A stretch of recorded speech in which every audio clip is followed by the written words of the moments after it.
Today I got a story for you guys that I just know that you'll enjoy because it is a story of a bully who's been bullying kids for the longest time, and finally he messes up and bullies a kid in front of a very savage teacher that has a pretty great response and absolutely destroys him. I know you'll enjoy it. Subscribe if you're new. And let's call today's subscriber who submitted this story, let's call him Jake. So anyways, there was a kid in Jake's grade called Ben, and he was known as Ben the Bully. His name wasn't actually Ben, but I just thought of that off the top of my head, and Ben the Bully sounded so smooth off the tongue, I had to go with it. So anyways, right, Ben the Bully had been the bully since kindergarten. They went to a school where it went kindergarten through 8th grade, which is, it was like you're there for the long haul, and they were currently in 7th grade. And Ben had been Ben the Bully since kindergarten. Obviously, he progressively got worse and worse since kindergarten, but he started all the way back, during the toddler era, man. He was a menace for a very long time. So anyways, this all starts on one day when Jake is just walking through the hallway, right? He's got his backpack on, he's walking to his next class, and Ben bumps into him. He's like, "Watch where you're going, man." And the thing was that Jake was actually actively trying to avoid Ben, but Ben, as if he was some tracking Mohawk missile, kind of aimed into him and slammed into him. It was pretty obvious that it wasn't an accidental bump, but it was a very clear two people going into each other and bumping into each other. So Jake was like, "Sorry." Like, he didn't say it with a lot of, I don't know. He obviously didn't say it meaningfully because he didn't bump into Ben. Ben just slammed into him and said, "Watch where you're going." Very typical bully behavior, right? Because it wasn't like Jake and Ben were boys. They hated each other. Or at least Jake hated Ben. I don't know. Maybe Ben thought that all the people he bullied were secretly his best friends. But let me just give you a little spoiler. That was not the case. But anyways, Ben goes on to say, "Huh? Say it with some respect." And Jake was like, "I'm sorry. Like, I'll try not to bump into you next time." And Ben's like, "Yeah, man, that's what I thought." Sure enough, Jake goes over to lunch because he was walking from his class to lunch, and he sits down with his friend. He's like, "Man, that Ben kid, like, he's been such a pee-pee." He said other words, but YouTube, you know how it is, guys. Since kindergarten, man, he has sucked for the longest time, and he just doesn't get it. We all hate him. He sucks. We don't like him. Like, someone's got to stop him at some point. And the other kids at, Jake's lunch table are like, "Well, okay, dude, we're halfway through 7th grade now. We got another year, and then we graduate. We go to high school. He's in if he's in the same high school as us, then maybe he'll grow out of it." Basically, they were saying that, "Yeah, man, we're not gonna do anything about it."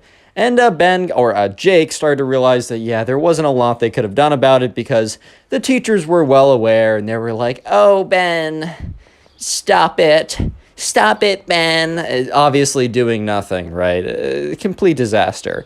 And sure enough, Jake is walking to his class when he sees Ben picking on the nerdy kid. Okay, look, here's the thing. The nerdy kids, they make the money out of school, ladies, so don't be ignoring them, bro. I mean, those nerdy kids are going to be walking out with those six-figure tech jobs out of college, so all I'm saying is maybe you should be paying them a little more attention. But anyways, right, the nerdy kid, he wore glasses. If you wear glasses, you aren't a nerd. In fact, you look kind of smart if you have the right pair of glasses. For today's sponsor, I'm kidding. No one wants to sponsor my channel for some reason. I don't know. And all the sponsor links are obvious scams. I'm not going to click on it. I'm not an idiot. Anyways, so the nerdy kid, right, who's going to make bread out of college, but he is the nerdy kid, and he had glasses. He fits the stereotype. I don't know how else to say it. Ben went up to him and bumped into him as well. And he's like, "Watch where you're going." And Jake is watching this go down. And sure enough, right, Ben, is looking at the nerdy kid who says, "Hey, for disrespecting me, it's an eye for an eye."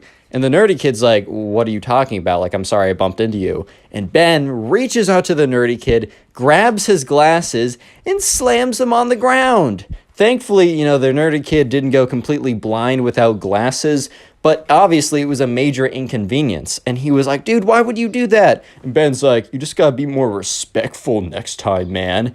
And he kind of bumps off to the next class. So Jake and Ben, the bully, had a class together. Their class was the last class of the day.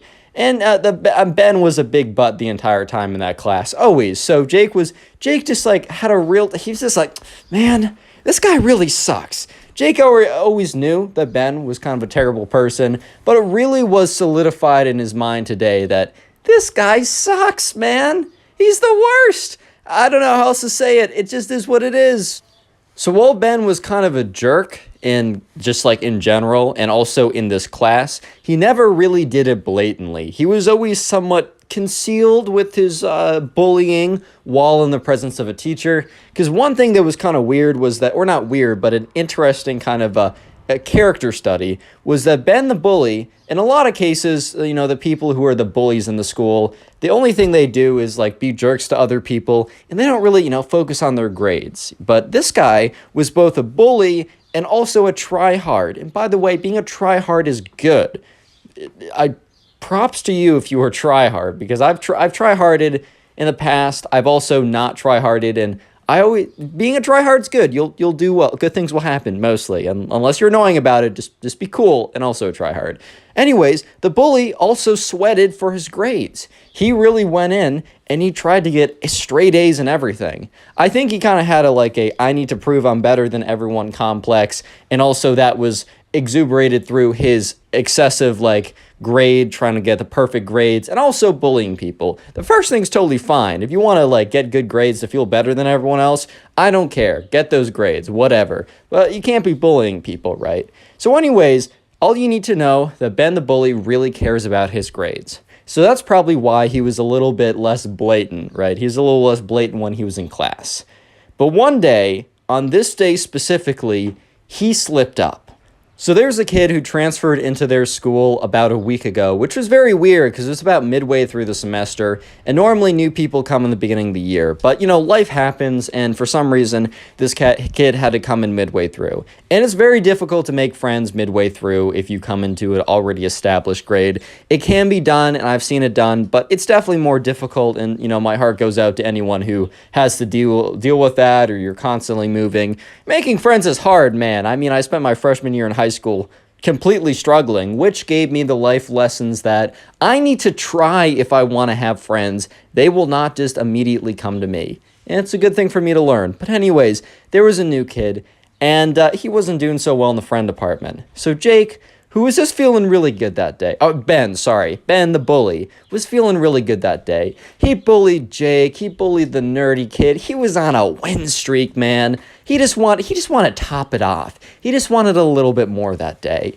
And in class, he was like, you know what, screw it. I'm going to bully this kid. So Ben the bully, Jake is in this class, remember, it's the last class of the day, looks as Ben the bully walks over to the new kid who just came in a week ago, and is like, hey, buddy, looks like you're struggling in the friend department. It sucks. I don't know. Maybe if you were just, more likable, you would have had more friends or something. This little pro tip from the pros. Just a really snarky comment, something along those lines. But Ben the bully made a mistake here because the teacher overheard this. The teacher turned around and looked at Ben and said, Ben, knock it off. Don't be a jerk. And Ben was kind of taken aback by this, but he must have been on some power high. He must have been some kind of neurons unlocked in his brain when he bullied the third person in one day. The power gauntlet is on his fist because he bullied 3 people. He got all 3 Infinity Stones. I don't know. For some reason, he was on something, is what I'm trying to say. Because he looks at the teacher and responds very calmly after being a little shocked that the teacher talked back to him and said, or what? And the teacher said, or I'll send you to the principal's office. In fact, I will send you to the principal's office, and that's where you'll be going. And everyone kind of turns their head because Ben, while being a notorious bully and a pretty blatant jerk, never really broke the rules in class, and in fact, rarely ever made it to the principal's office. It only happened earlier in the year, or not earlier in the year, but when he was like 3rd grade, 4th grade, but then he learned how to game the system. He learned how to go right up to the edge of being a bully, but not really getting in trouble. And that's a lot. In all these cases I told you about, he would always have a way to weasel his way out of it, but not this time. So Ben, for the first time ever, has been cornered, and he decides to act defensively. And once again, Ben says, well, what are you going to do? Drag me there? Because I'm not going to walk to the principal's office. So the teacher is kind of taken aback by this as well. It's like Ben and the teacher have been continuously startling each other with their responses. So the teacher thinks for a second.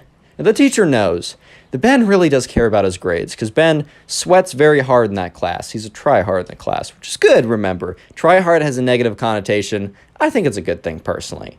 And the teacher goes up to Ben, the bully, and is like, well, you know this class has a very large aspect of participation within the grade. If you don't go to the principal's office, I will fail you in the participation. And Ben, the bully, looks at him, and this time, he's scared. He's like, you can't do that, man. You can't do that. And the teacher's like, why? You're distracting everyone else right now. You're taking away from their participation. You don't think that there are negative effects on your participation grade? You think it's 100% how much you talk? Real quick comment, bully down below, as that is the secret word of the day. I just like to see how many people make it this far. And also, if you want to support the channel, make sure to watch a bunch of videos after this one. If you binge watch a bunch of videos now or later, please let me know, as it really does support the channel. Anyways, at this point, remember, Ben and the teacher have had this little back and forth. Ben got caught bullying the new kid. The teacher told him to knock it off, and that he will be sent to the principal's office. And that Ben refused to walk over there. So now the teacher, knowing that Ben really cares about his grades, is threatening to give him an F in participation, which was like 15 to 30%. It was like a large portion of the grade, large enough that a fail on that would really suffer the overall grade. So Ben at this point is like, you can't do that. I participate all the time. And the teacher responds, well, you're inflicting negative participation right now, as you're taking away from the classroom experience. Don't think participation only goes one direction. I can take it away too. And also, who writes your grades? I do. Go to the principal's office, or you'll receive an F in participation. At this point, right, the teacher thinks he has kind of like a checkmate here, and basically forcing him to go to the principal's office or receive an F, which he knows that he does not want to receive. Ben, however, has never been checkmated. He's always been the master. He's always been the chess grandmaster. Everyone else was playing checkers while he was playing chess. And for once, he was dethroned, and he just couldn't take it. I think something really snapped in him, because he has never had his throne challenged ever before. And this is when Ben stands up, puffs out his chest, and walks over to the teacher and says, I'm going to choose option C, neither. You're going to give me an A in participation as I participate, and I'm not going to go to the principal's office for making fun of a dweeb. And he points to, like, the new kid. First of all, who says dweeb anymore, bro? That was, like, what you called a nerd in the 1980s, bro. Get the archaeologist, dude. I think we found a fossil. I'm just kidding. I'm playing. But anyways, right. He goes up to the teacher, and he's got his chest pumped out. And the teacher is not, like, threatened or anything. He's like, is that a threat? And Ben says, I don't know. Maybe. All I know is I'm getting an A, and I'm not going to the principal's. And the teacher said, all right, well, yeah, I'll give you an option C. Do you choose option C? And Ben, thinking, well, yeah, it's neither, says, yeah, I choose option C. And the teacher says, great. All right, go to the principal's office, and you're getting an F on participation. And Ben, when he heard this, just couldn't hold back anymore. He's like, I'm going to give you a count to 3 to turn that back, to change it, to give me an option D. And everyone's like, lol, you want that D, bro? He's like, shut up. I'm going to give you a count to 3. 3. Teacher's just looking at him. 2. Teacher's just looking at him, a little smirk. 1. And Ben said, don't think I didn't warn you. And he raises his fist. He's about to punch the teacher, everyone thinks. He goes in and he swings, but the teacher simply just steps to the side. Ben runs straight into the back of the wall, head and fist collides with like the whiteboard. The whiteboard actually cracks a little bit because Ben's a pretty big guy who just slams into it, and he literally collapses to the floor. And the teacher, the most baller move of all time, the teacher stands above him and looks down and is like, you can't even land a punch, dude. Sad. And at this point, right, Ben's entire world crumbled before him because his reputation of being the big scary bully man completely faded away. So sure enough, right, the teacher actually does call up the security, tells them what happens. They come down and they take Ben away to go to the principal's office. And so Jake is just sitting there in class, witnessing the whole thing go down, and is just thinking to himself, the reign of Ben is over. The reign of terror is finally done. And sure enough, the aftermath, the teacher did not give him an F for participation, but he made him read out a long apology to both the teacher, the class, and the kid he bullied specifically in front of everybody. He also got a week of detention for trying to fight the teacher, right? Which is pretty light compared to some other stories I've received. And from that point on, Ben was still a jerk, but he wasn't a blatant bully like he was before because he was scared because the school told him that he was on thin ice and any other reports that were similar were going to get him in much, much more severe trouble than he already was. Leave a like on this video and I'll give you nothing. Come on, man. At least I'm honest. Nah, but what's up, guys? Welcome back to a brand new story. And just imagine for a second. Imagine your school is ran by this one kid who is a jerk and feared by everyone. All until one day, a new challenger approaches and threatens his place as king of the middle school. Today, we have a story of power, struggle, girls, and Fortnite. Yeah, I'm not even kidding. Yeah, so you're going to enjoy this one, so sit back, relax, subscribe if you're new and like stories, get comfortable, and let's just hop right into this story.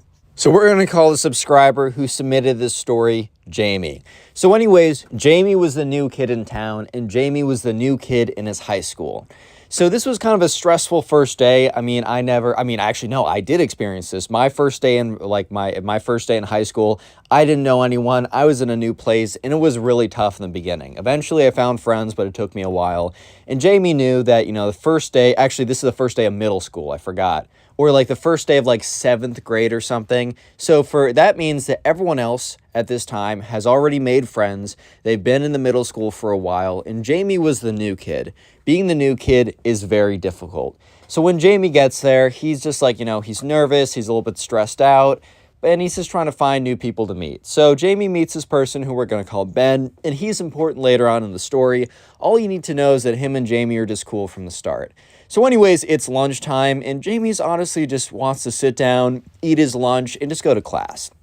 His lunch at the school, it was pretty scary. Like, everyone else was at their tables and they were talking. This wasn't like assigned seats or anything, so you could sit wherever you wanted, which kind of implied that like you had to sit with your friends or you were sitting alone or something like that. So Jamie honestly just wanted to, he's like, you know what? It's so early. I don't have friends yet. That's okay though. Like, I'm just gonna get my food, sit down, and we'll be good. So Jamie goes and he gets his food and he sits down in a seat and he's eating his food when this kid comes up to him. This kid, we're going to call the bully, right? However, Jamie did not know anything about this kid yet. He only knew that this kid was kind of shorter, kind of bigger. I don't know. That's just kind of like the general description I was given. So this kid's like, hey, kid, you're sitting in my seat. He didn't say it like that. He's like, hey, kid, you're sitting in my seat. I forgot that we're dealing with, 7th grade bullies and not, legitimate scary people that are, 200 pounds, completely muscle and, 30 years old with, a neck beard or something. But, yeah, so Jamie kind of looks up at him. And Jamie, while being new at the school, while being a little scared, he also wasn't about to take no crap from nobody, dude. So he was like, that's tough, man. If you get here first, you'll get it next time. And here's the thing, right? Jamie knew nothing about this kid, aka the bully. So the bully was really taken off guard because the bully basically, quote unquote, ran the school. Whatever running the middle school means is whatever running the middle school means. You know what I mean? Like, who knows what that entails. However, right, he was somewhat feared for no real good reason. He wasn't even like that intimidating, or at least Jamie didn't feel like he was that intimidating. But the bully was so taken off guard that someone actually stood up to him that the bully was like kind of like speechless for a second, dude. He had no idea what to say. And he's like, dude, I'm going to give you one more chance to give me back my seat. Like, this is my seat. I come here every day, and this is where me and the boys sit. And Jamie's like, dude, like, I'm sorry. Like, I'll be quick, but I'm not going anywhere. Jamie really could have just gotten up and gone to any other seat, but Jamie also was like, well, I mean, I got here first, and, like, there's no assigned seats, so sorry, dude. Like, I took your assigned seat. I'm not going anywhere. And little did Jamie know that standing up to the bully was going to be one of the best and worst things he's ever done. It at least, at a minimum, made his life quite eventful for the next couple weeks to come. So after that, you know, his friend Ben, or his new friend Ben, comes up to him. And Jamie, in his head, is like, oh, word, like my new friend Ben is actually being cool and coming up to me. And Ben's like, dude, like, I saw what you did at lunch today. And Jamie's like, what did I do at lunch today? Because Jamie honestly didn't think anything of the encounter. Like, I guess maybe if it was a slow day at school, he would have remembered it. But remember, this was Jamie's first day at school. There's so much stuff going on. Something little like that, he's not going to remember necessarily, right? So at this point, like, you know, Ben comes up to him and is like, dude, you just stood up to, like, the school bully. Like, everyone's terrified of that kid. Like, if he told me to do something, I would have totally done it. But, like, word's getting around that, like, you stood up to him. At this point, Jamie's like, oh, crap. Because the thing is, right, Jamie doesn't want a reputation this early. And also a reputation of, like, I don't know, he doesn't even know what kind of reputation he's getting. So he kind of asked Ben, he's like, oh, what are people saying? They're saying, like, the new kid stood up to the bully. Like, it's good, man. Like, it's a good reputation, but just be warned, like, the bully is hearing this as well. And he probably is not a big fan of what he's hearing. So basically, you know, Ben goes on to explain to Jamie that this kid, aka the bully, kind of had this, like, reputation of being in charge, being, like, I don't know, the kingpin of the middle school, whatever that means. And basically, whenever he told someone to do something, they would kind of just do it. And he kind of ran, like, the whole school by fear. Whatever running the school by fear means when a 7th grader's doing it is whatever that means. So I don't know, man. However, right, you know, apparently this kid was hearing that people were talking about how the new kid stood up to the bully, and the bully was not liking it. So Jamie said, hey, man, I don't think this is going to be your last interaction with the bully. I just wanted to give you a heads up. So Jamie's thinking to himself, dude, I just got to this school. I'm going to have schoolwork. I'm going to have to try and make friends. And on top of that, I'm going to have to deal with internal social politics of the 7th grade. Like, are you serious, man? But whatever, you know, he's like, you know, I didn't choose this fight, but either way, I'm in this fight and I'm in it to win it.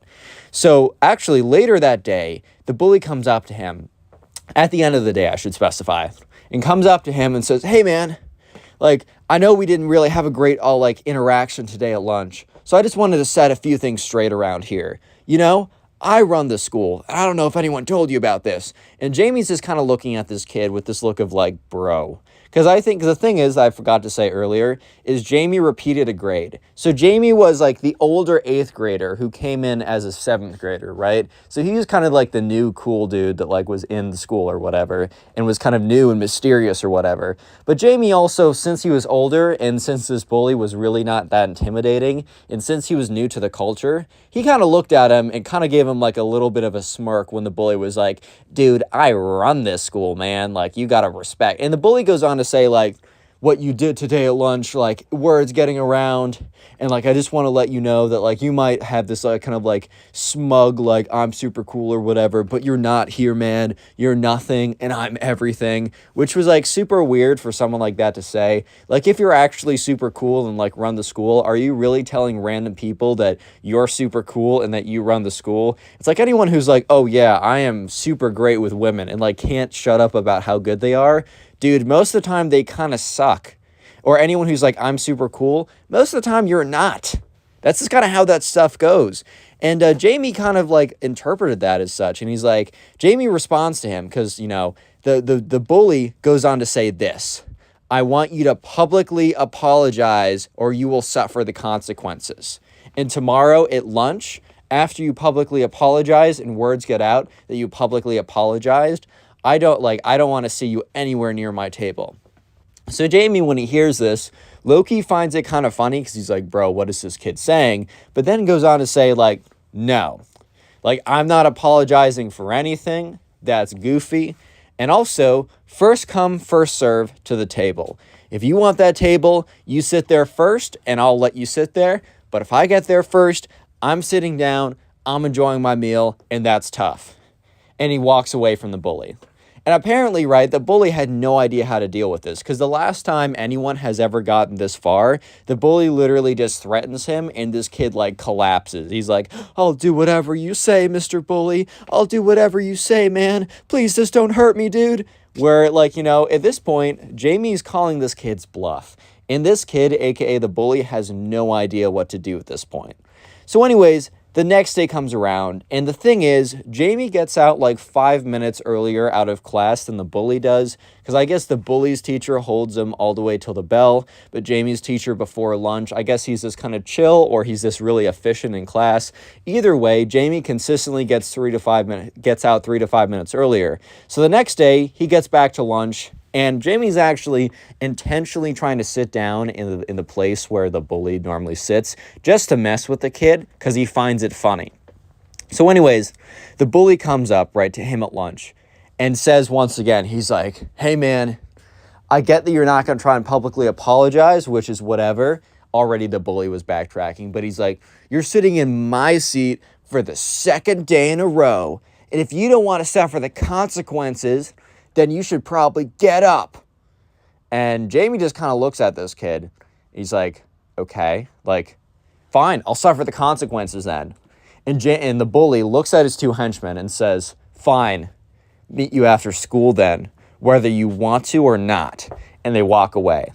And Jamie was thinking about it for a second. He's like, I don't want to fight some kid. I've been here for 2 days. Like, my mom would be so mad at me if I got, like, in trouble for that or whatever.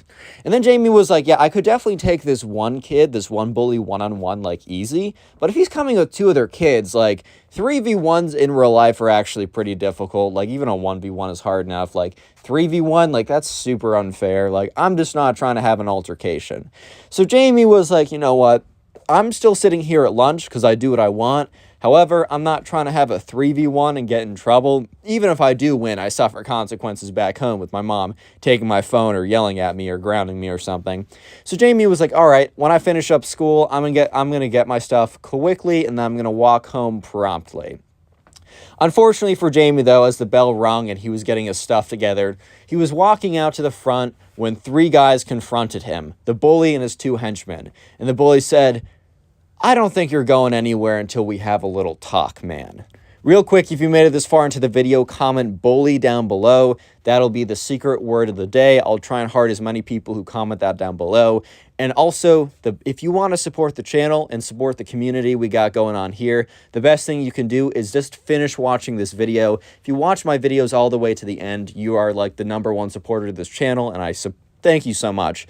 And also, if you want to keep helping after you're done watching this video, literally go ahead and watch my old videos. Like, binge watch the old videos. I got playlists for you guys with different types of stories, or you can just go to my channel page and watch as many of those as you want. Please let me know in the comment section down below how many of those videos you've watched today or this week, or what you're doing while watching my videos.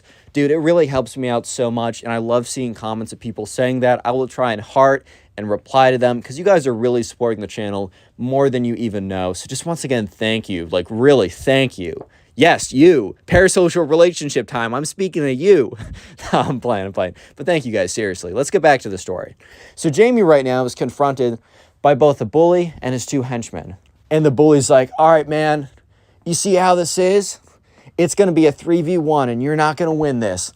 Like, you better submit now. And he takes out his phone. He's like, I'm going to record you, and you're going to say, I'm sorry, Mr. Bully. It says his actual name, right? I'm sorry, Mr. Bully. Like, I've been a bad boy, and you're right. Like, you're like the number one guy, and I'm the worst. I suck, and I apologize, and you are king of the school. Like, the bully was asking, what did I call it? Jamie, right. Jamie was the name of one of my close friends in middle school. Like, yeah, dude. I miss that guy. I hope he's doing well. No, but for real, though, Jamie was like, dude, I'm not saying that. Like, he was asking Jamie to say, like, the most degrading, ridiculous stuff ever.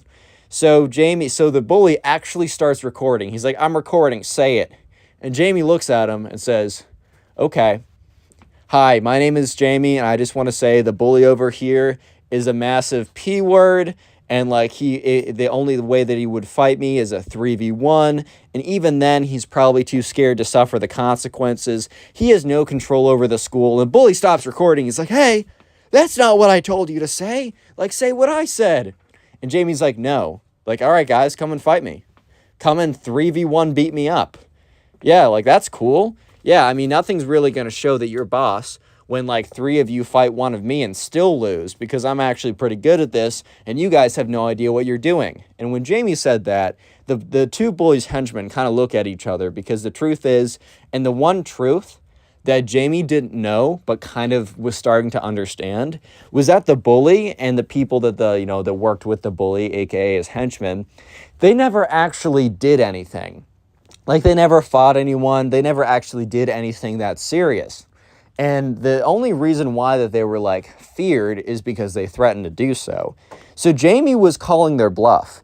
And when Jamie said, you guys will probably still lose because I'm pretty good at like this or whatever, the kids were kind of starting to get a little nervous, because Jamie was the mysterious older kid who came into school, right? Like, maybe he actually came from, like, a much tougher neighborhood or much tougher school before, and he actually is being, like, honest. He also has, like, a couple 1 or 2 years on them, and when you're in 7th grade to 8th grade, like, you're in a pretty big growth spurt. So this kid's probably got, like, maybe is actually much stronger, and if he's actually skilled, the bully was starting to reconsider what he was saying, right?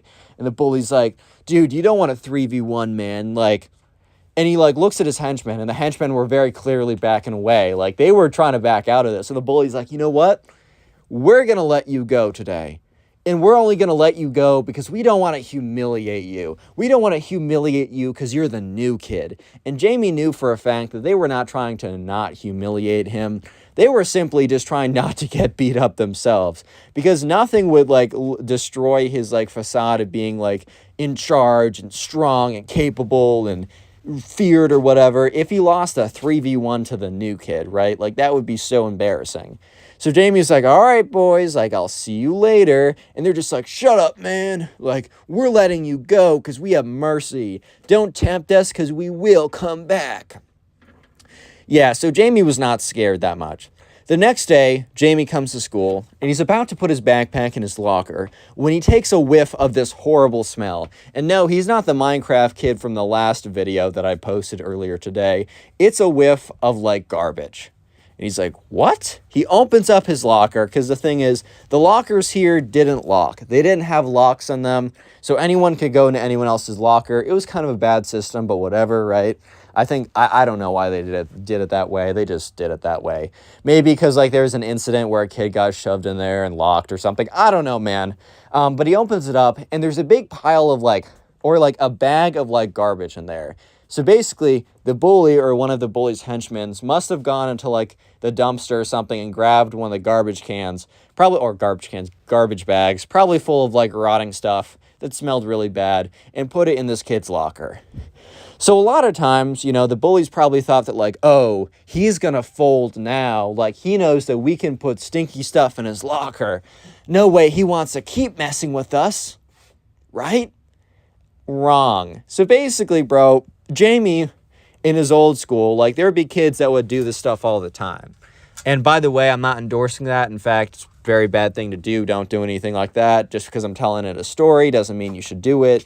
You'll get in a lot of trouble. Anyways, Jamie's like, okay, bet. he takes the bag of like crap or whatever, and he walks over, finds the bully's locker, and just shoves it in there, slams the door, right? He's like, all right, two can play at this game. Sure, Jamie's locker still smelled pretty bad because, like, I don't know, the trash bag was in there for a while. It probably leaked a little bit. But now so did the bully's locker. He's like, eye for an eye, baby. Like, nice try. So once again, Jamie gets out a little early from class and he sits down in the kids' lunch spot, which honestly is kind of becoming Jamie's lunch spot at this time. The bully comes up to him and he's furious. He's like, why would you do that to my locker?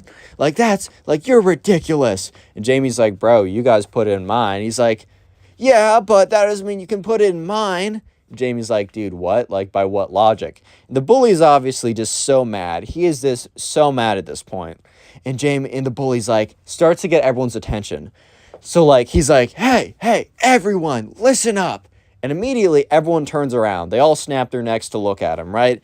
And because at this point, the bully still had a bit of like, while his like reign of terror was definitely being questioned, everyone still would pay attention if the bully was to yell at them to pay attention, right? So everyone turns around and looks at this kid. And he's like, I am calling out Jamie to a 1v1 fight at the end of the day. If he doesn't show up, then he's, a B word, bro. And everyone's like, ew. Okay, they're all kind of like silent or talking or whatever. And at this point, Jamie's like, just kind of says like, all right, I'll see you then. And the bully's face just goes blue. He's so scared. I think I don't know why the bully didn't learn by this time that Jamie was going to call him on his bluff every single freaking time that the bully pulled a bluff, right? Every single time he tried to say something to look big, Jamie was going to call him out on it. And I don't know why the bully even thought that, but yeah. So word spread of this like new kid versus bully fight super, super quickly. Word got around the school. And also they had a set location and a set time. So when the time came around, the bully kind of like, the bully and Jamie showed up there. And Jamie's like, you know what? As long as it's a 1v1 and after, because like Jamie kind of knew that, he was probably going to win this. And obviously, first of all, I have to say it again.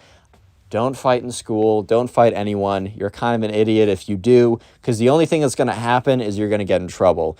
Even Jamie told me, because he submitted this to my Instagram, you can submit stories as well there. It's in the description. He also said, like, he was an idiot for even saying that he'd do this, even though he didn't, as you'll see in a sec. So anyways, just clearly, I don't endorse this, and you're an idiot if you didn't do this, okay? That's my opinion. Anyways, Jamie goes there, and the bully goes there, and they're there after school. Basically, at the end of school, they were going to meet up at behind the lockers in the A wing or something. And there's a ton of kids there. Like, when Jamie gets there, the bully isn't there yet, but there's a sea of kids. A huge sea of kids all waiting for Jamie and the bully to duke it out to decide who is really going to be king of the middle school, right? But when they get there, Jamie gets there and the bully gets there. And Jamie's like, all right, man, looks like you didn't bring your henchman this time. And the bully's like, well, I don't need to, man. This is going to be a 1v1 and it's going to be a clean 1v1. And Jamie's like, all right, cool. And he starts to like move in on the kid. But that's when the whole thing turned out to be, the whole thing got raided by the principal and the other like faculty there. Because as I said earlier, word got out. And word got out pretty quickly. And when word gets out, like, it can definitely get out to the teachers as well. And also, there's like a huge sea of kids at a random place and a random time at the school. Like, these teachers weren't born yesterday. They were born many yesterdays ago. And they've seen many things like this in their past. So immediately the teachers like point out Jamie and the bully and say, you two come with us. Immediately everyone else disperses because like they don't want to get caught in this trouble or whatever. And Jamie and the bully are brought to the front desk, right? Or the front office or the principal's office or whatever like that. So the principal is berating both of them, saying like, this is ridiculous. You guys are in 7th grade. Like, if you guys had an issue, like you should have talked it out. The fact that you'd even consider violence like this is ridiculous. One of you guys or both of you guys could have gotten hurt. And either way, even though nothing happened, you guys are still both getting in big trouble.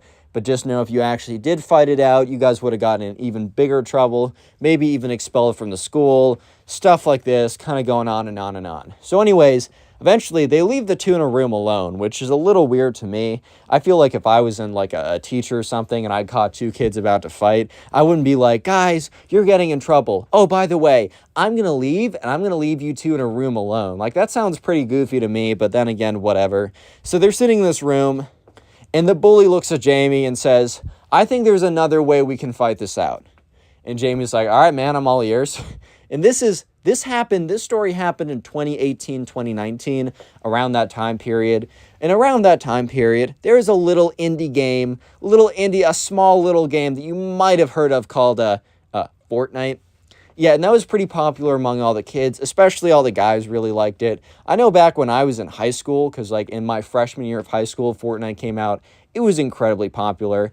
I never got into it, so pardon me if the terminology I use in the rest of this video is a little bit off. I never got super into it, so I might get some stuff wrong. But yeah, basically the bully says, like, you know, there's another way we settle things at this school. He's like, do you play Fortnite?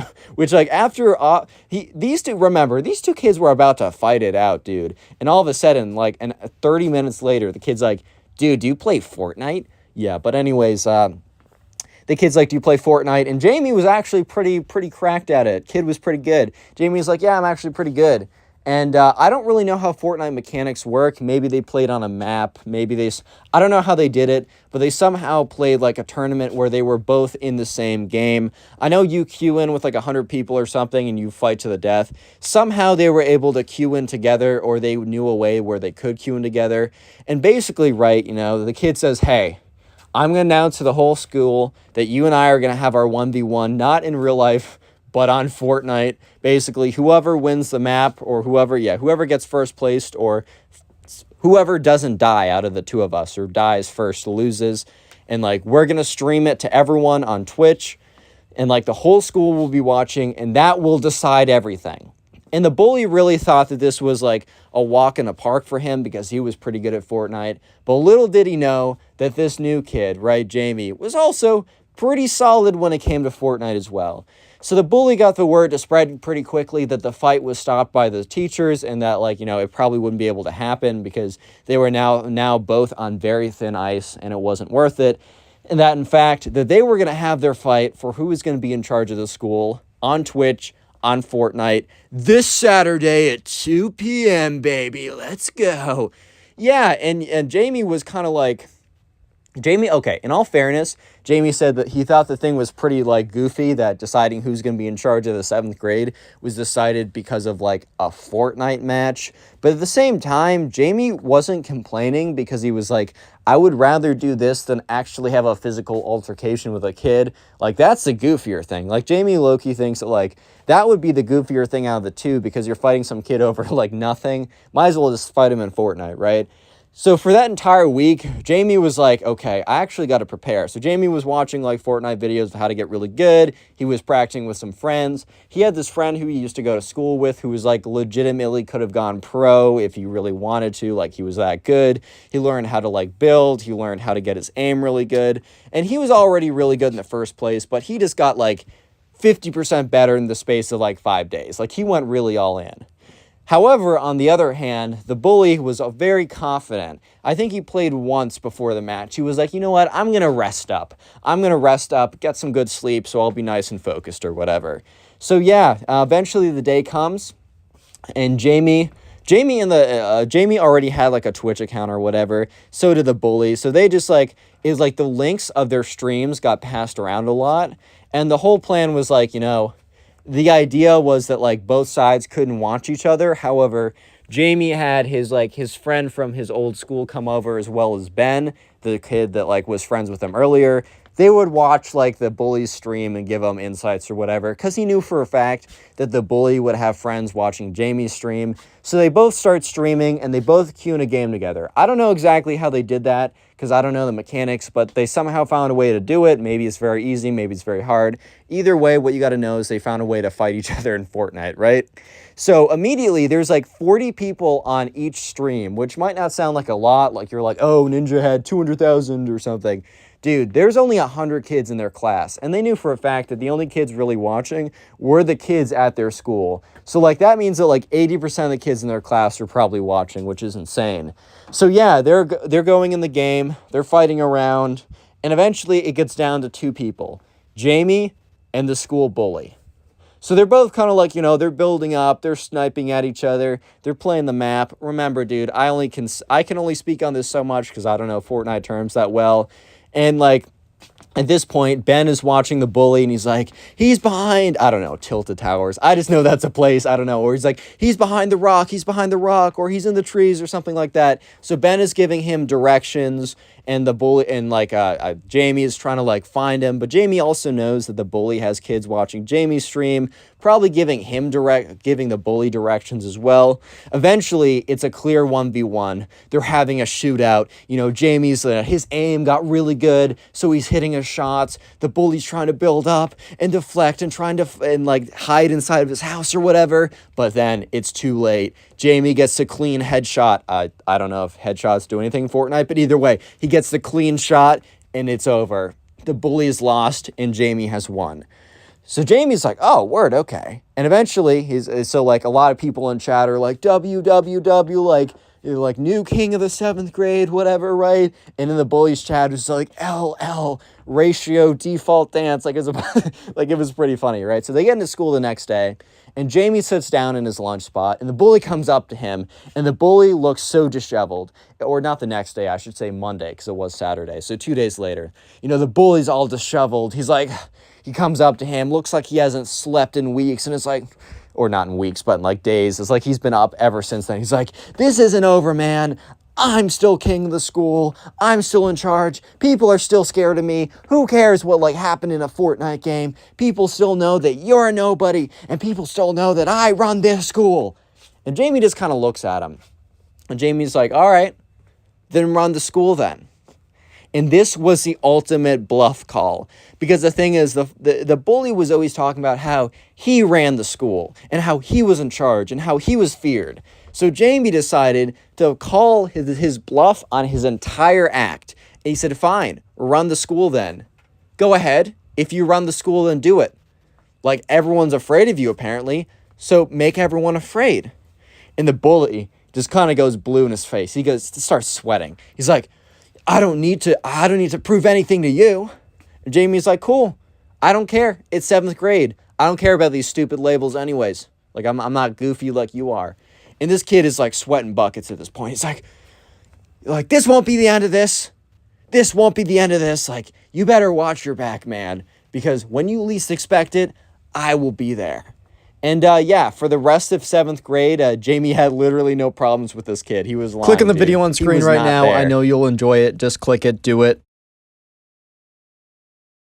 Today we got a story time of this bully that gets completely owned by the principal. It's pretty hilarious. I know you'll enjoy it. So stick around, subscribe if you're new, and let's call today's subscriber who submitted this story, let's call him Blake. So anyways, this all happened when Blake was in high school. And in high school, they had lunches. And for your lunches, you had to bring in your own money. I know different schools kind of do it differently, but at Blake's school, you had to pay for the lunches and you had to bring in money every single day. And almost like the most stereotypical bully on planet Earth. Like, when you think of a bully in a TV show, they're coming for your lunch money. And no, this bully legitimately came for Blake and the other kids' lunch money. Like, this is basically reading a fairy tale at this point. But anyways, right, I digress. So this was just another day that, Blake would go in, he would have his money, and he would just honestly pray every single day that he walked into the cafeteria, every single day that he went to try and get some lunch. He was just praying that the big kid, there was this one big kid who was the bully. We're going to call him Ben the bully. And also because whenever I have a secondary character, I immediately call him Ben because I'm not that creative. But anyways, right, Ben would come over and there would be two other people with him that were also kind of like the bully sidekicks, or kind of like, kind of just to add another layer of intimidation. Ben was already a pretty big kid, and the other two kids were pretty big as well, and kind of the three of them would come over, and they wouldn't explicitly threaten violence, but you kind of knew that if you weren't giving the lunch money over, that things were going to be tough for you. For example, there was this one kid, I'm not going to give him a name. He's not coming up again in the story. Who said, no, I'm not going to give you my lunch money. And his life was kind of miserable until he did. For example, they would walk by him, slam him into walls, push him over, and kind of like run away, trip him, intentionally destroy stuff of his. They ran it like a mob. They were basically the schoolyard mafia, man. Like, that's kind of how it worked. So anyways, right, this all started, or I guess it started for a while, but this story starts one day when Blake was coming in to the cafeteria, and man, all he wanted was just to eat some food. He just wanted to eat some food. And he walks in, and the thing was, right, it was about like one day out of the week, on average, that Blake wouldn't be able to have lunch because he'd have his lunch money literally taken from him. And Blake was really hungry on this day because he woke up a little bit late because he had to, I don't know, he slept in, or he's playing, I don't know, video games too late at night, or just watching so many Connor Pugs videos that, which is a great time investment in my opinion, and totally understandable and worth the lack of sleep. But anyways, he came in, and for some reason, he didn't have breakfast, and he was starving, and he was just thinking to himself, please God, just let me eat today. And unfortunately, as he was walking up to the cafeteria, a big, large figure appeared from behind the cafeteria door with two smaller yet still pretty large figures behind him. And Blake immediately knew that this was Ben the bully and his two sidekicks. And Ben is like, Blake, my good friend, how are we doing today? And Blake is like, hello, Ben. Because they were not good friends. Blake already knew what was about to happen. He already knew why Ben and his two bully friends were standing there. He already knew what was going down here. There was no question about it. And, Ben is like, Blake, I hope you're having a good day today. And I also hope you're not too hungry today because, we run a legitimate organization around here, and kind of points to his two minions. And it's like, and it's tax collection day, man. I'm so sorry. It has to be like this, man. And Blake, in his head, is just like, it doesn't have to be like this. And, sure enough, he reaches into his pocket and gives Ben the money. And as Ben's walking away, Blake's like, hey, I didn't get breakfast today. I'm really hungry. And just because Blake was trying to chip away a little bit at Ben and just see if the man had a bit of a heart. And Ben turned around and looked at Blake and said, man, that really sucks that, the day that you didn't have breakfast was the day that it was tax collection day. I'm so sorry, buddy. And they walk away to go get the next victim or whoever else they're going for. And Blake was really angry. He always hated them, and he really hated the fact that they had this kind of mafia power monopoly. He thought that was ridiculous in the first place. But just for some reason, I think it was a combination of him just being fed up with it, and the fact that he was hungry, and the fact that when he tried to say, hey man, I didn't have food, that, Ben was so smugly saying, oh, it's, oh, that sucks, man, it's part of tax collection day, that's so, just that combination really just pushed him over the edge. So later that night, he called up one of his friends. He's like, man, I am sick and tired of Ben and his goonies going around and taking all of our money, taking all of our lunch money. It's ridiculous. It's against the rules. We need to stop this somehow. And this is when Ben's friend reminds him, hey, it's not like people haven't tried to report this in the past. Essentially what has happened is people have reported this to the principal, but Ben is very charismatic and he's very good at what he does, unfortunately. So Ben the bully would always be able to say he would always come up with a reason, a counter argument of this kid hates me because of X. He's making this up. You can search my lockers and myself. You won't find any money on them. They actually did Ben the bully and his other two mafia goonies or little minions or whatever did a really good job of basically laundering this money. They got the money in, and essentially it was gone. They had a secret place to hold it, and then they immediately brought it back to their house. They were not taking any risks. So when Blake and his friend were talking, Blake's like, yeah, well, the problem is people before, they didn't have any proof of this happening because people before would just go to the principals or a school or teacher and basically rat on them and have no proof. And then Blake the bully would counter and be like, oh, this person, give a decent counter that he made up. And then they would find no evidence. And then the person who ratted, Blake and his two minions would make their life a living hell, basically. So there was a huge incentive just to just to kind of deal with it and just give him the money every once in a while. And Blake was like, no, this ends now. I am done with this nonsense, and I think I have a plan. Real quick, comment bully if you made it this far into the video. I just want to see how many people make it this far. And also, please let me know if you're binge watching these videos, or if you didn't know, if you want to support the channel, go ahead and watch a bunch of videos in a row. It really helps me more than you can imagine. Also, just so you guys know, I mean, I've been doing YouTube for a while, and I feel like I'm pretty successful at this point, over 500,000 subscribers, and there's a lot of stuff that I've learned along the way. And I just made, this was actually a couple months ago, I basically pulled an all-nighter making hours worth of video content, giving all the tips and tricks I've learned along the way, including what Mr. Beast told me on a phone call, because he actually called me back in 2017 and told me how to do YouTube, and here we are now. And essentially, right, I wanted to make those videos, and I wanted to give them back to, the people who support me a lot. And so, yeah, if you want to become a channel member, which is down below, hit the join button, and then go to the membership part on my page once you've joined the channel. There's probably like hours and hours worth of video content telling you how to be a YouTuber. There's not a lot of value in it if you don't want to be a YouTuber, just a heads up. So don't buy it if you don't want to become a YouTuber, but consider becoming a channel member if you want to learn all the tips and secrets or whatever. Anyways, that's enough marketing to you guys. Let's get back to the story.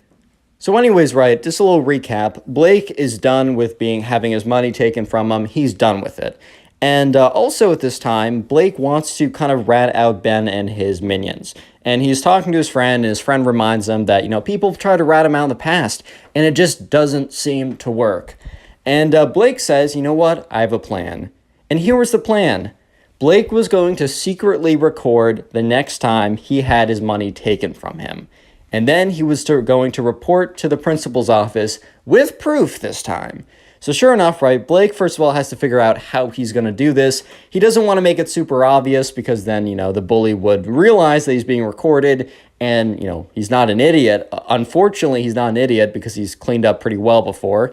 And so he needs to find a way to make it a very kind of secretive camera recording. So anyways, Blake goes on Amazon and is just looking for secret recording things, or Amazon, he's looking on online stores, and then eventually he finds it. He finds a hat that has a secret camera in it.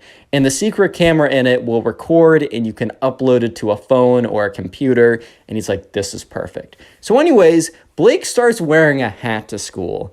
And as soon as he walks or right before he walks in the cafeteria, he turns his hat on. The other thing is, this camera doesn't have any audio. So Blake is going to have to be very, very, he's going to have to show that, this guy is taking his money.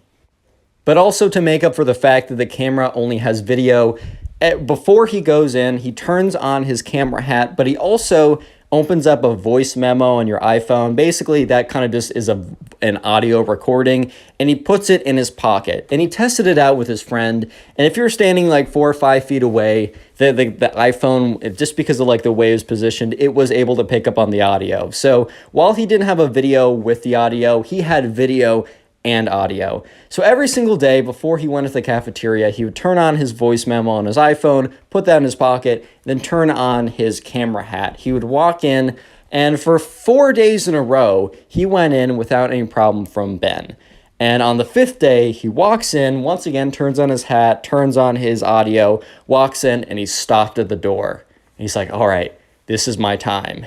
And Ben is like, all right, Blake, it's that time of the week. You already know what it is. And Blake's like, I don't know what it is. Can you remind me? Trying to act as dumb just to get Ben to confess more and more. And Ben's a little annoyed. He's like, man, we do this all the time. And Blake's like, well, can you remind me why I'm doing this? And Blake, or Ben, under kind of the assumption that he's totally safe, that he's totally fine, really just lets everything go, because normally he wouldn't be this reckless or this foolish, but he has no reason to believe that any of his words will be, recorded or something he wouldn't be able to dispute as a lie. So, Ben goes on to say, well, you know what happens to people who don't give us their lunch money? We make their life a living hell. You remember Adam, right? And Adam was one of the kids who told and then, got his life destroyed. He's like, you know how Adam always got pushed into the lockers? You know how Adam always had his stuff smashed and destroyed? You know how that all stopped when he started paying taxes again? Isn't that crazy? Isn't that interesting? So for that reason alone, Blake, I really think you're going to want to reconsider, not giving us your lunch money today. And if you do, no problems, no hard feelings. I'm not a bad guy. I just want you to know how it is. And Blake in his head is like, oh, Ben, you idiot. Like, you fell for it this time. So Ben's like, all right, man, like, that's totally fair. Here's my lunch money. And then he says, like, I'm only giving this to you because, like, otherwise you're going to, like, you and your friends are going to come and attack me. And Ben's like, whoa, let's go easy. I didn't say we were going to. I just said that happened to happen. And then, so at this point, Blake's like, all right, I really want to get this guy. And Blake's like, oh, well, then I'm not going to give you money if it's someone else. So then Ben's like, yeah, okay, we'll come and beat you up if you don't give us this money right now. And Blake in his head is like, bro, this is perfect. How's he fallen for it this bad? And sure enough, Blake's like, all right, well, I just wanted to be clear. And Ben's like, all right, have a good day, sir. And the three of them walk off.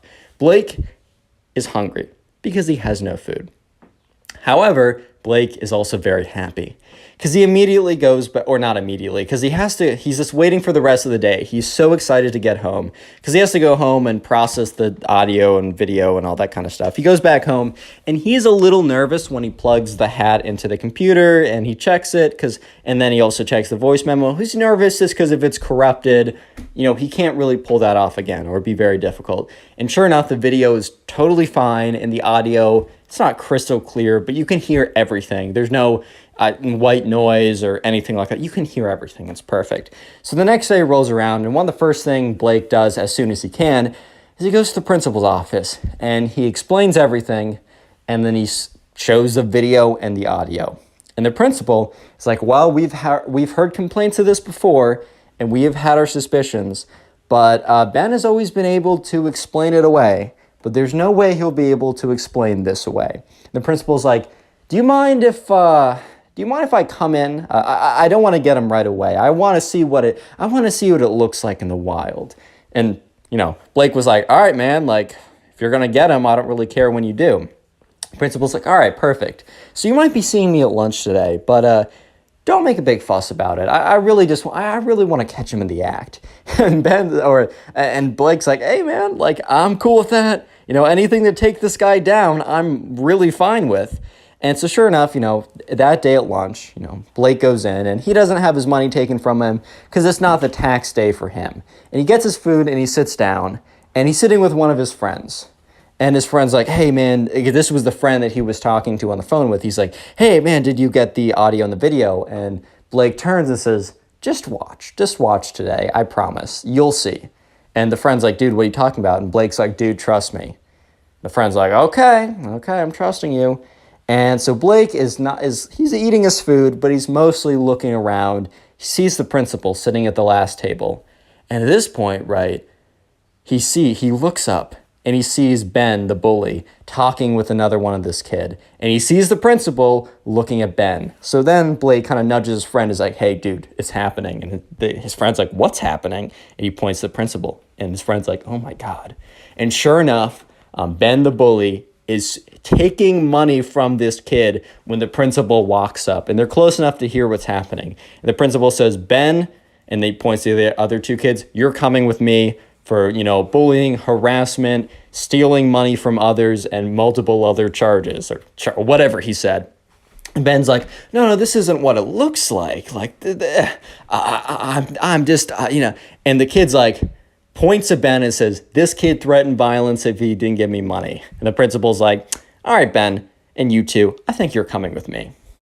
Welcome back to a brand new story. Today we have a story of a bully that goes in and destroys this kid's Minecraft world, but the kid gets revenge, and the revenge is pretty great, so you definitely want to stick around and see how that goes. So yeah, subscribe if you're new, leave a like for your free nothing, and let's jump right into it. So we're going to call the subscriber who submitted this story Henry. So anyways, Henry ran a Minecraft server with him and his friends. If you don't know, Minecraft is a fun game. It's the game you have on in the background, and what you can do is you can make Minecraft worlds that other people can join and play with you. Honestly, playing with other people on Minecraft makes it the most fun, in my opinion. It's what makes it the best. And yeah, Henry and his friends had a Minecraft server where they would go on and they would literally spend hours on a Friday night and Saturday morning just making really big builds. I don't know if you've ever seen it, but you can build some really impressive and some really big things in Minecraft. And Henry and his friends would literally spend hours on hours on hours putting together these bases and these builds, and they would make massive, really intricate structures. This is something that they did for months. And eventually, Henry would start to invite more and more people on, and more people would be able to get, invited to the server so that they could also go on and they could build really cool stuff. And it was overall just a really cool thing. However, there was also a bully in Henry's class. There was a kid that no one really liked. I mean, he had his henchmen or whatever, but people just kind of knew this kid as the jerk, right? Because this kid was the jerk. He just wasn't a good kid, right? He was kind of just a jerk. He would go on, he would mess with people. And the thing is, right, the bully knew about Henry's Minecraft server, right? Because it was starting, word was low-key starting to spread around the school about how this kid had this really awesome Minecraft server, and they were making the craziest builds ever. Oh my god, they were, the most intricate houses, that all this work was put into it, and it was, Henry and his friends were starting to garner a bit of a reputation around the school for being able to put together a really cool build.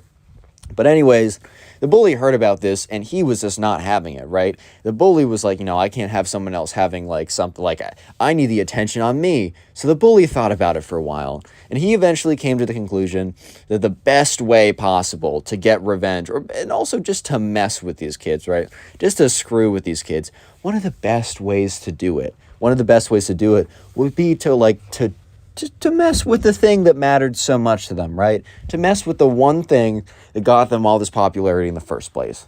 So the bully talks to one of the people, there's this one guy in Henry's Minecraft server that, okay, actually, I'll 1 second, I jumped the gun. So this kid goes up to Henry one day, right? This is where the story really begins, and says, hey man, I've heard about your Minecraft builds, I like building as well, can I get an invite? And Henry has no reason not to whitelist random people, right? So anyways, he asks for this kid's account, he gives him the number, whatever, and he's like, also, can I have my friend join? Henry's like, who's your friend? And this kid says the name of another kid in Henry's class, and Henry's like, oh, I actually like this kid or whatever. 2 hours later, Henry logs on. His entire world is destroyed. It is literally just craters where TNT was placed. Every single house has been obliterated. Henry immediately calls up his friends. They're already talking or whatever. They're like, oh my god, what happened? They get in a call. A lot of them are freaking out because I get it. You're probably saying, dude, it's just a video game. It's not that deep. They're all kind of freaking out at this point because, the base that they spent so much time working on, all the builds that took forever, right? At this point, it's all been destroyed. And you might be thinking, well, don't they have saves of the world or whatever? No, there's no real way to go back in the history unless it's a real server or something, or you do, I don't know. If there is a way, Henry either didn't do it or doesn't know how to do it, and none of his friends do. So for the sake of the story, right, for the sake of this thing I was told, they had no idea how to get it back. And so it was all gone.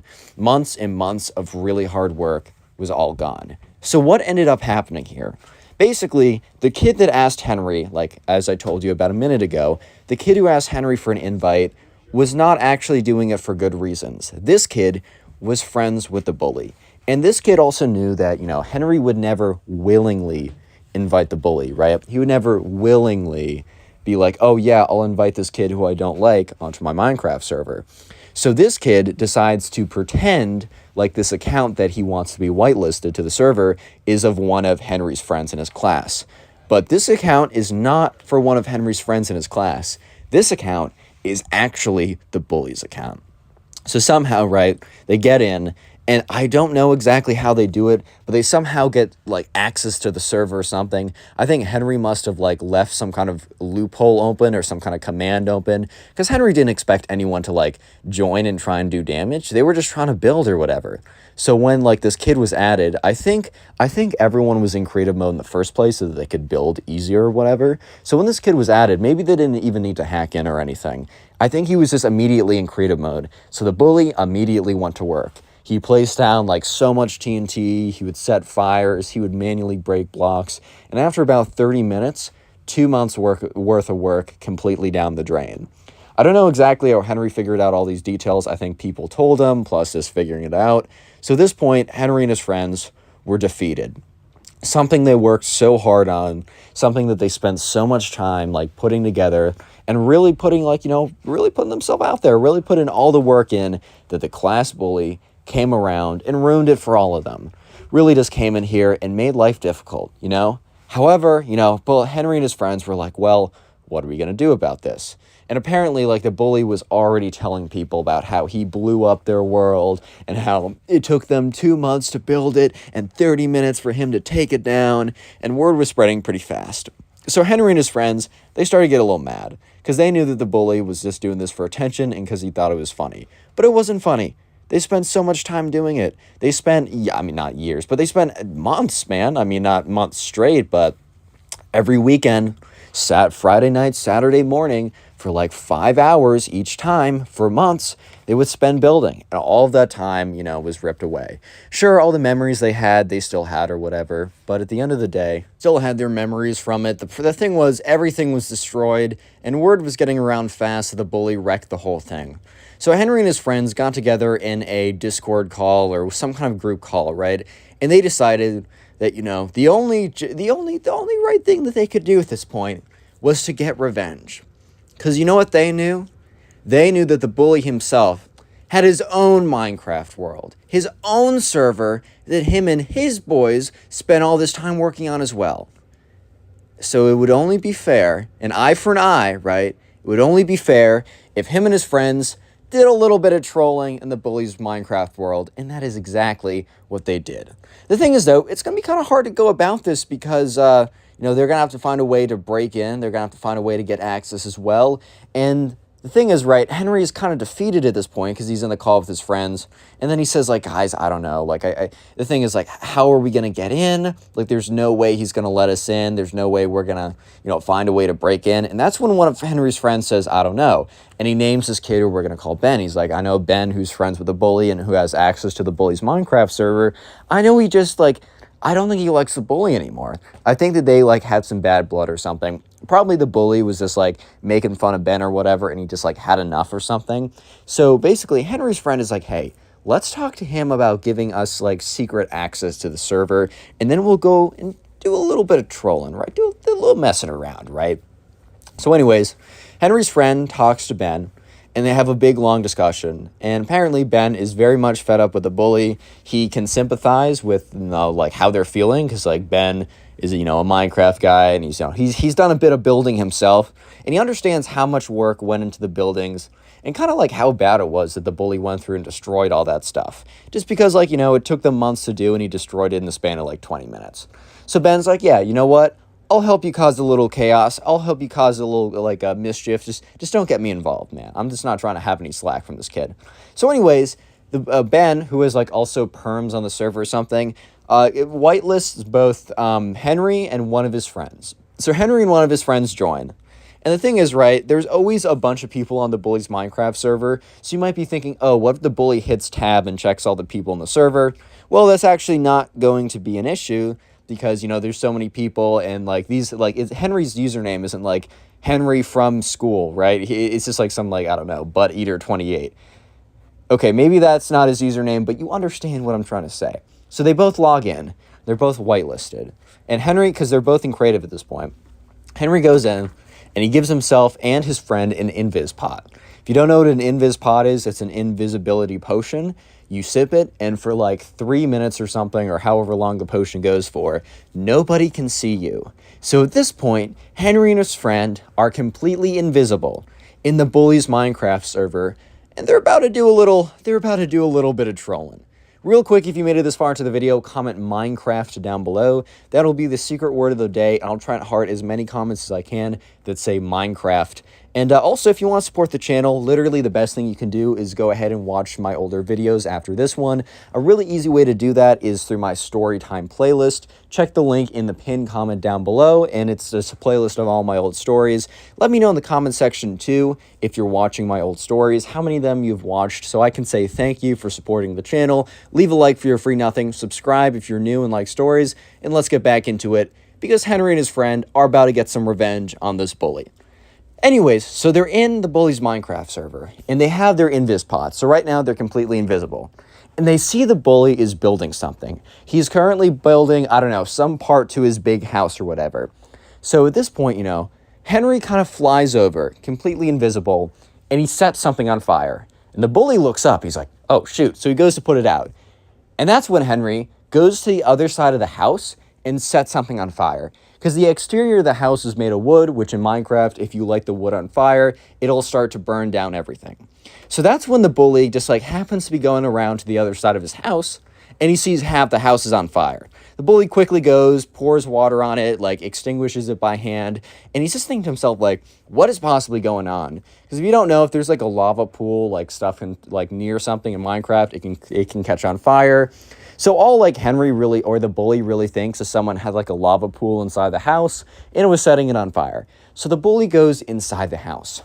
And that's when, that is when, they decide to do a little bit of trolling. If you guys don't know about the Wither in Minecraft, basically, there's this mob, or this kind of, this boss in Minecraft. You put 3 pieces of soul sand across in a row, you put 3 Wither skeleton heads on it, and it turns into this flying monster thing that'll destroy everything in its sight. So what Henry does, Henry and his friend, while completely invisible, because remember, the Bul1y's now inside trying to look for a lava pool that was quote-unquote burning down his house. They set up 10 withers. And immediately at one point, because they set 2 heads on each of them so that they can quickly run down the row and place the final head. And basically, so Henry and his friend are in a Discord call, and they're 3, 2, 1. And once they say one, they quickly run down, and each of them place 5 of the final wither heads. So all of a sudden, 10 wither notifications go up on screen. So I'm sure the Bul1y's freaking out at this point. Because, even when you're in creative mode, killing the wither is still really hard. And by the time, they will do a ton of damage. So right now, there are 10 withers going around, just blowing the house up. The house is being eaten apart by these withers. And right now, the Bul1y's in creative mode. And it's at this point, Henry sees him type in chat, withers, someone spawn withers. Come help me fight them, right? So now everybody in the server goes to the Bul1y's house. And at this point, Henry and his friends decided to go to all the other houses that were being built. And what they did was they built, they dug down into the floor, and they placed all this TNT. And then they had a very sneaky wooden pressure plate that they put where someone would walk in and would ignite the TNT. So basically, they did this under all the houses. And they were really trying to be as incognito as possible, just to make sure that, they did enough trolling. They did a little bit of trolling. So they're continuously drinking their invis pods to make sure no one can tell. At this point, the Bul1y thinks that, he's finished it all. He thinks that he has, gotten rid of all the withers. He's typing in chat, who did this? Who did this? Who's doing this? And all the guys are I don't know. No one really knows. The Bul1y, it would have made a lot of sense for the Bul1y to now go through the list of players online and eliminate anyone he didn't know. But he didn't even think to do that. He thought one of his friends was just being a butt. He's if you guys do it again, you will be kicked from the server or whatever, right? So then all the people, they walk back to their houses, right? All the Bul1y's friends walk back to their houses. And one by one, they're stepping in, they're walking into their houses, and they hear a click. And then they hear a sss, and all of a sudden, they realized that they messed up. And you see that chat is starting to light up with, who blew up my house? Who put the TNT in here? There's a pressure plate. And then you see warnings in chat don't go into your house, don't go into your house. So yeah, only about 3 of the 12 houses survived because 3 people saw the warnings in chat before that was able to happen. And yeah, eventually the Bul1y and his friends realized that the 2 extra people online should not have been were not their friends, and, were blowing up the whole place. So pretty quickly, Henry and his friend gets banned after they blow up 10 of the 13 houses or whatever I said earlier, right? And the next day in school, the Bul1y comes up to them. And I guess the guy, I don't know, I guess Ben must have spilled or something. And the Bul1y's bro, we've been working so long in those houses. How dare you blow them up? How dare you come into my world and burn them and set them on fire and put the withers in there? You know how much time we put in? And Henry's just looking at him. He's bro, you do know who I am, right? You do know who I am. And the Bul1y's bro, no, I've never seen you in my life. The thing is, for some reason, the Bul1y has completely forgotten that it was Henry's Minecraft server, the one that he blew up. And all of a sudden, right, the bully just has like this look of realization on his face. And that's when he realizes that it was Henry's Minecraft server that he completely destroyed. This was the kid. And in fact, all Henry had done is gotten his sweet, sweet revenge. Click on the video on screen right now. I know you'll enjoy it. Just click. How's it going, everyone? Welcome back to a brand new story. Today we have a story of the quiet kid who ends up completely owning / destroying the bully. It's a really great and satisfying story, and especially the bully's a pretty bad guy, and it's such a good satisfying ending to this story, and it's one of those karma stories that you just have to watch. So sit back, relax, leave a like in the video to claim your free nothing, and let's just jump right into it. So we're going to call the subscriber who submitted the story Elvin.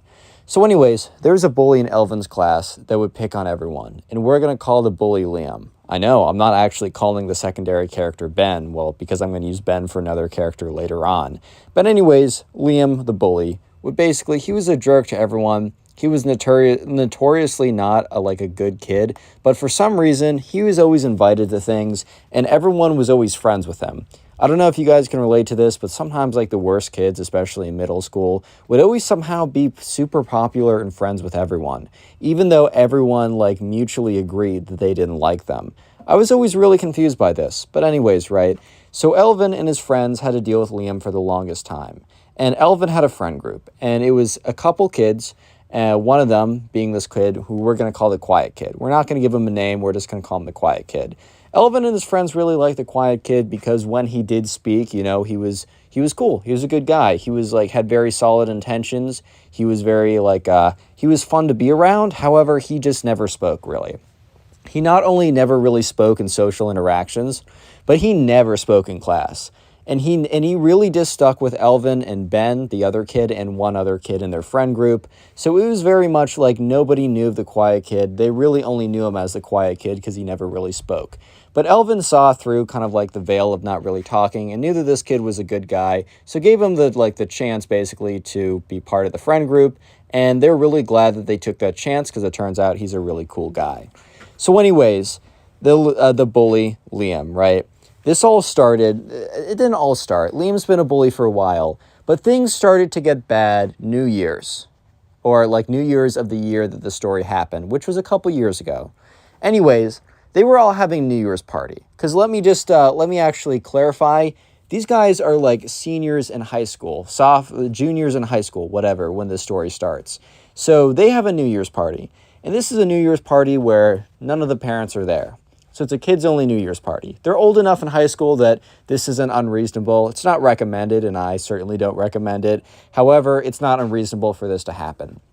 So at this New Year's party, there are a lot of drinks that, aren't water-based. Some of them are made of, special juices that, alcohol, right? Okay, don't blow me up, YouTube. I mean, I'm not going to beat around the bush. You all know what that means.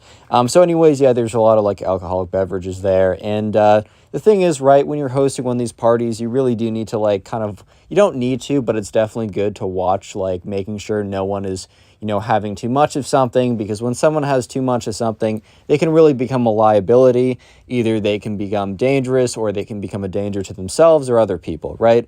So it's always important to look after this. However, this all took place at Elvin's house. And Elvin, at this time, was still cool with Liam. It's very weird, and Elvin reflects on this and is kind of questioning why Liam was even invited in the first place. But it was kind of Elvin invited a bunch of other people from his class. It wasn't simply Elvin's close friend group. He kind of wanted to have a class-wide New Year's party. Obviously didn't invite every single kid in the class, but anyone he was kind of friends with or friends of friends. And since Liam was popular, Liam was kind of friends of everyone else who's invited. So for some reason, it just genuinely felt weird for Liam not to be invited, even though it was universally known that no one really liked him. It's a very strange dynamic that you'll probably only see in high school or middle school, or just times where the social dynamics are really just skewed and messed up and very strange. Anyways, so Liam gets there, and they're all having a fairly good time. They're all chatting it up. Things are pretty good, but at some point, Liam has a little bit too much to drink, or maybe he doesn't. But it'd be better off if he did for the behavior he's about to it would explain it better for the behavior he's about to do, right? So anyways, Elvin is sitting on the couch with the quiet kid, actually, and they're just having a little conversation. Quiet kid doesn't do super well at parties. It's not that he doesn't like them. He always enjoys showing up to them. However, he very much just sticks with his friend group of Elvin, Ben, and one other kid who just, I'm not giving a name because he doesn't need one, as he doesn't have anything special coming up in this story. Doesn't mean he's not a special guy, I'm sure he's great or whatever. But Elvin and the quiet kid are just sitting on the couch together, and they're just having a conversation. They're talking about, I don't know what they're talking about. They're talking about something.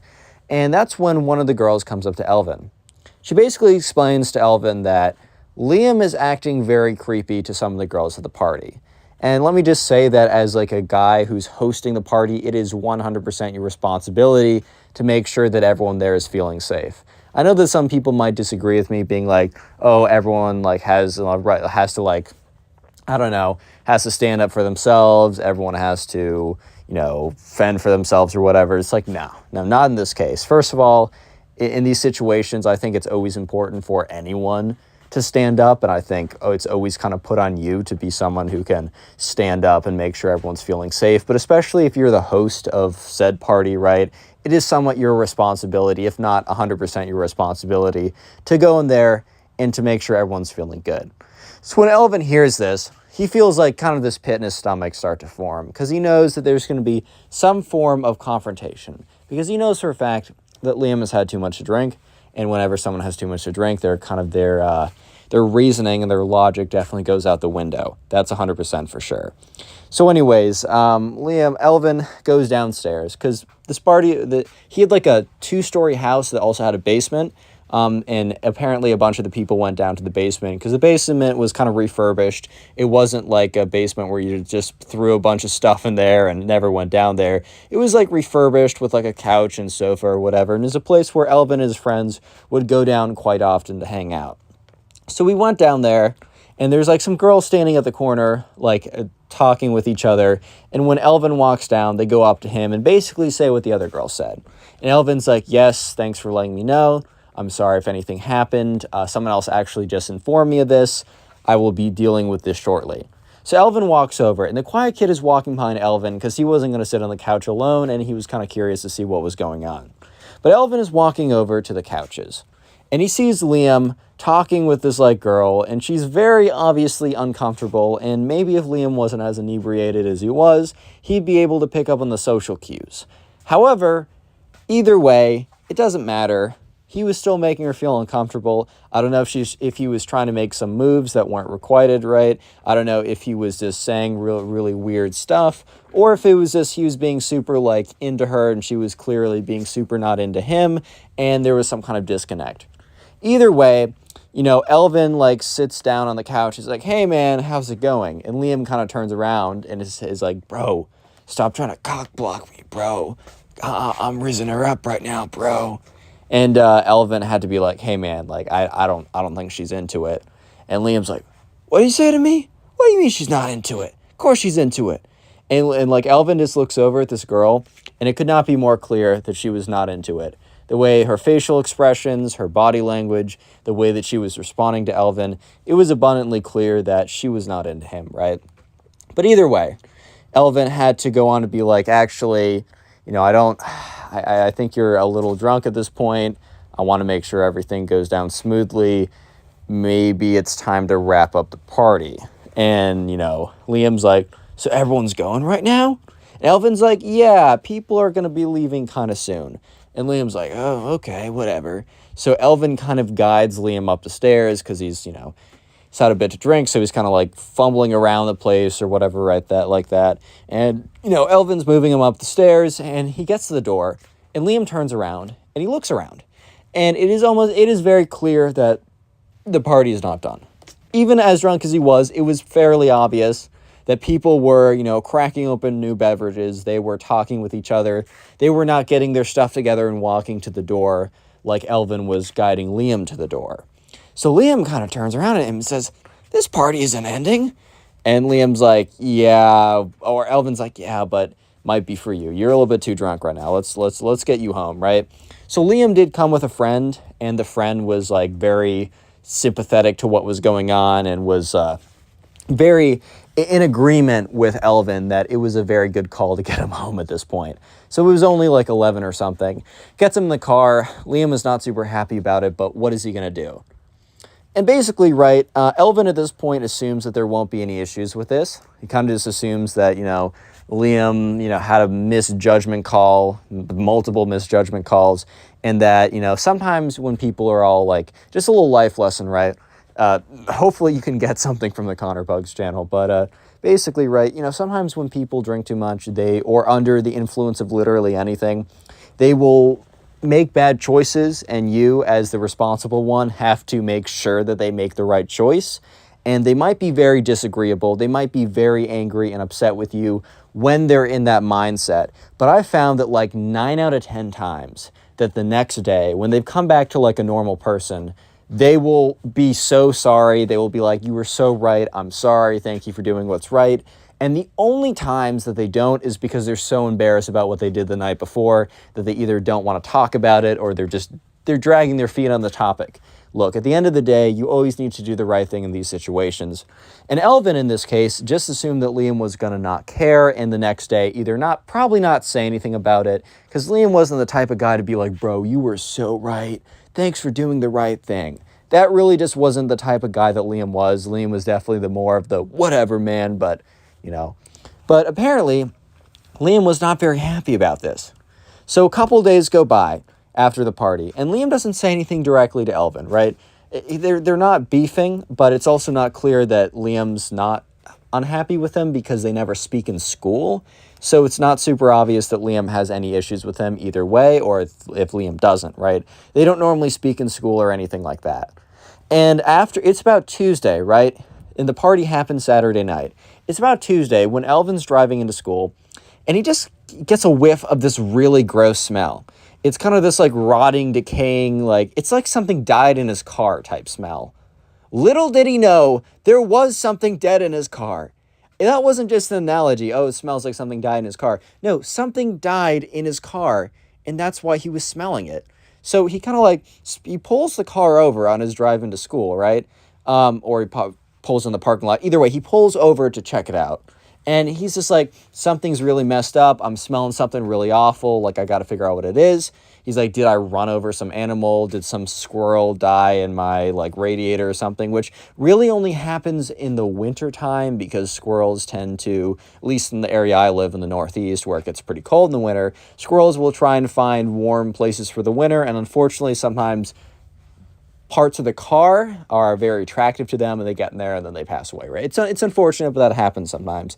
And you need to deal with it so your car doesn't smell like rotting carcass for the next 8 months, especially when the summer rolls around and that starts to ferment and heat up and it's just not really great.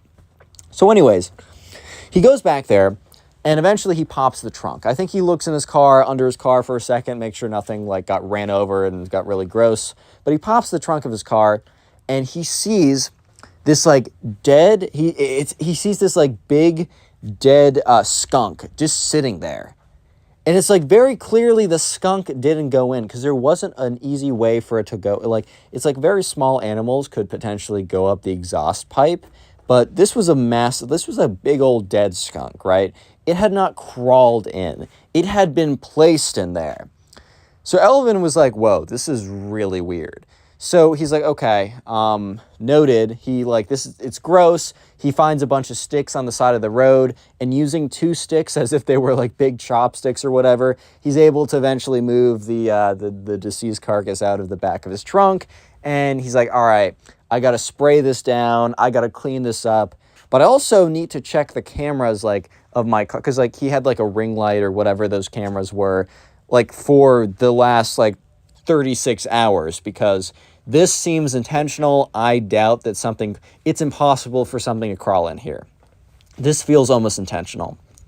So eventually after school, he tells his friends about it at school. They're like, dude, that's weird. Lol, that's crazy, bro, whatever, right?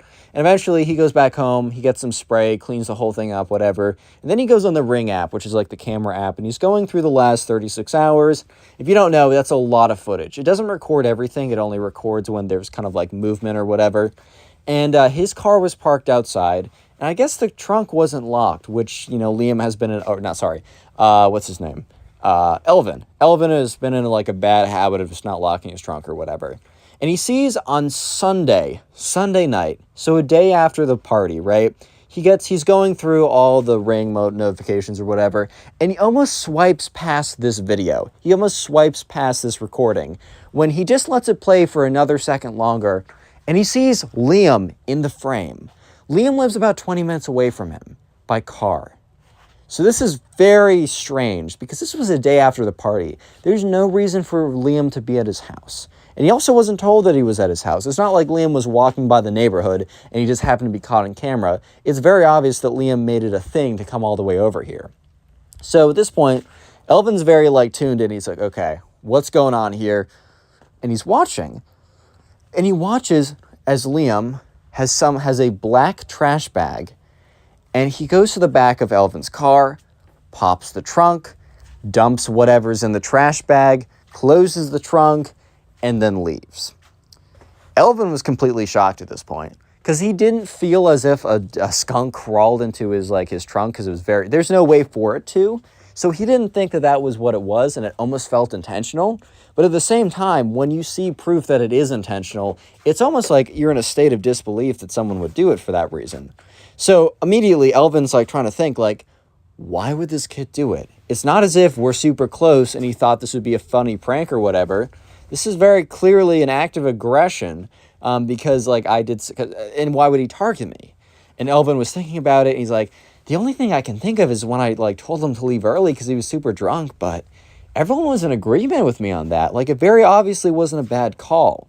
So Elvin decides that the next day in school, he goes up to Liam at the lunch table who's sitting with his friends. He's like, yo, dude, can we talk for a second? And Liam, who kind of immediately knows what this is all about, is like, oh, you must have seen my practical joke. Do you think it was funny? And Elvin's like, I mean, not really. It stunk up the car. I don't know. Could have told me about it a day in. Then it might have been funny, but I don't know. I kind of wish you told me. And Liam's like, bro, you can't even take a joke. That's so funny, dude. It's funny, guys, right? And he turns to his friends at the table, and they're like, oh, yeah, man, that's hilarious. And he's like, yeah, bro, they all think it's funny. Just to take a joke next time. And Elvin's like, okay. He wasn't going to press about why he did it. He wasn't going to say, are you mad for me kicking him out? Because Liam would have definitely been like, bro, what? I don't even remember that. Why would I care? I was just pulling a joke on you. But it's very clear to Elvin that the whole situation was because he was kicking him out, right? So Elvin goes back to the lunch table, and because he explained it all to his friends, and he said he's going to go confront Liam, right? So they're all just talking about it. And they're just like, how is Liam accepted by everyone? How does everyone quote unquote like him? We all know that they don't like him, right? It's really weird. So this next occasion of Liam being the worst, right, happens about 4 months later or so. And by the way, for the last story, the quiet kid has witnessed the entire thing. So this is important for building up to the end of the story because the quiet kid is seeing Liam's progression through all the damage he does to his friends, right? Anyways, 4 months later, there's another guy in Elvin's and the quiet kid's friend group who we're going to call Ben. I called him this a little while ago, but now he's the main character of this arc of the story. So anyways, once again, this was was it 4 months later? It was the day of summer. It was school got out on a Friday, and they had a summer party Friday night. So it was the day that school got out. Everyone was super hyped. This was really big. I don't know if it was graduation. I don't know if they were seniors. I don't know if they were juniors, and it was just simply the last day of Friday night or the last day of school, and it was also Friday night. But either way, there was a big party to celebrate. And this party wasn't hosted by Ben, Elvin, the quiet kid, or anyone in their immediate friend group. This was hosted by a mutual friend who was in the grade, who they all kind of liked, and this mutual friend was still cool with Liam. At this point, Elvin, even though it would have been a little bit awkward, would not have invited and still would not invite Liam to any future events that he would put on. However, this event was not put on by him or the quiet kid or any of his friends. This was an event put on by mutual friend who was still friendly enough with Liam to invite him. So Ben had a girlfriend of like 6 months, right? And they had been together for a while, and things were going really well.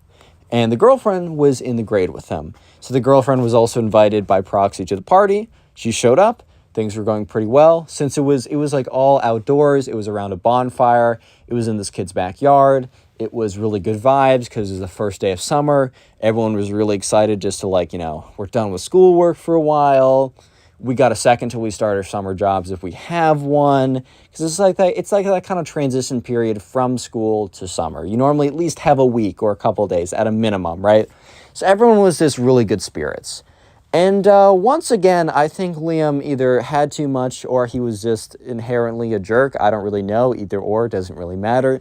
But Liam started to hit on Ben's girlfriend at this point. And it was very clear that, look, here's the thing. There's a difference. It is kind of a nuanced difference for sure. But there is definitely a difference between trying to be friendly with someone who you know is in a relationship, because you can be friends with like a different gender, right? You can be friends with a different gender. Two of my 5 best friends are girls, right?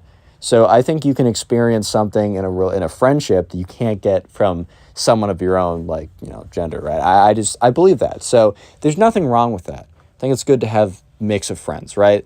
However, there's also pretty clearly just certain vibes and the way that you approach someone and have a conversation with someone and speak to someone, that it's much more clear that you're not trying to be their friend, you're trying to get in their pants, to put it very bluntly, right? And it was very clear that Liam was hitting on Ben's girlfriend. Just the way his body language, the things he would say, the compliments he'd be giving her, it was very clear, right? This was the kind of the Liam girl pickup guide, handbook, textbook, whatever, right? This was his kind of thing that he would do.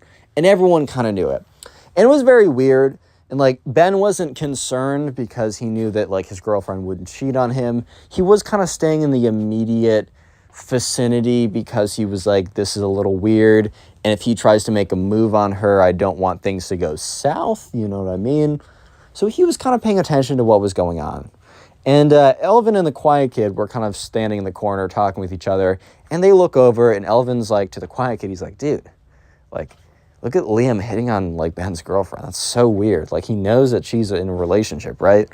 And, the quiet kid says, like, one of the few things he says for the entire night to Liam is like, well, I mean, like, I guess Liam, or it's not to Liam. The quiet kid says something to Elvin first thing, like, the entire night. He's like, I bet Liam's the type of guy to say just because there's a goalie doesn't mean I can't score. You know what I mean? And sure enough, that was 100% Liam's intention. And Liam, at this point, actually goes in to try and, like, make a move a little bit. Definitely makes more of a physical move. He doesn't, like, go in and, like, immediately kiss her and press her against a wall or something insane, right? But he starts to make a move, and it's very clear what his intentions are. And Ben's girlfriend kind of backs up and is like, whoa, I'm not feeling it like that. I'm in a relationship. And Liam is very like, because look, these things can happen. You can misread someone's vibes and they can say no. And that can be very, very uncomfortable in the heat of the moment. But at that point, you just got to respectfully be like, oh, I'm sorry. It's my fault. I read things wrong.